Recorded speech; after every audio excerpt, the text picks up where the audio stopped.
بعض جگہوں پہ ہمیں سننے کو ملتا ہے کہ بھئی قربانی جب ایک گلی میں 4 گھر ہیں، 4 گھروں میں قربانی ہو رہی ہے تو 2 گھر قربانی کر لیں، گوشت تقسیم ہو جائے گا، اور باقی 2 گھر جو ہے وہ قربانی کے بجائے ویسے غرباء کی مدد کر دیں، ویسے غریبوں کو پیسے دے دیں، ویسے کسی غریب کی مالی طور پہ یا کسی بھی انداز میں مدد کر دیں قربانی کی قیمت سے۔ یہ یاد رکھیے گا ناظرین، غرباء کی مدد کرنا بہت اچھا کام ہے، لیکن آپ کو قربانی کے پیسوں سے ہی غرباء کی مدد کرنا یاد آیا ہے؟ شادیوں میں اگر آپ کروڑوں خرچ دیں، باقی دعوتوں میں اگر آپ کروڑوں خرچ دیں، باقی اپنے دنیاوی معاملات میں اگر آپ لاکھوں کروڑوں روپے خرچ دیں، وہاں آپ کو غرباء کا خیال نہ آئے، اور جب قربانی کی بات آئے تو آپ بولے نہیں بھی قربانی کرنا تو ضروری نہیں ہے، سال میں بھائی 1 مرتبہ قربانی کا دن آتا ہے، اس دن بھی آپ بولو کہ نہیں قربانی نہ کرو، یہ پیسے غرباء کو دے دو۔ غرباء کو پیسے دینا اور مال دینا بہت اچھی بات ہے، لیکن باقی دنوں میں یا اس دن بھی باقی مال سے کیجئے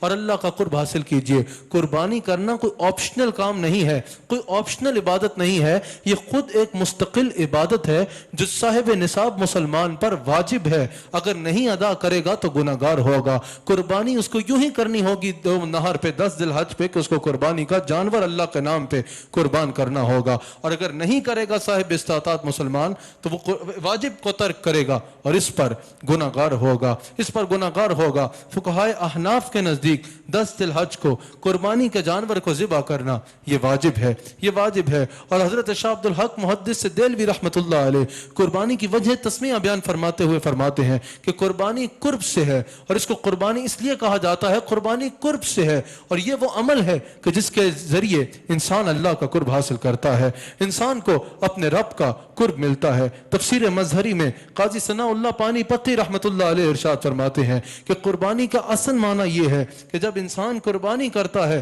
تو اس کو اس کے ذریعے اللہ کا قرب ملتا ہے، وہ اللہ کے مقربین میں شامل ہوتا ہے۔ امام راغب اصفہانی رحمہ اللہ المفردات میں قربانی کا معنی بیان فرماتے ہوئے فرماتے ہیں کہ عرف میں جانور کو ذبح کرنے کو قربانی کہا جاتا ہے، اور ناظرین اکرام اس سے اللہ کا انسان کو اتنا قرب ملتا ہے کہ آپ اس کا تصور بھی نہیں کر سکتے۔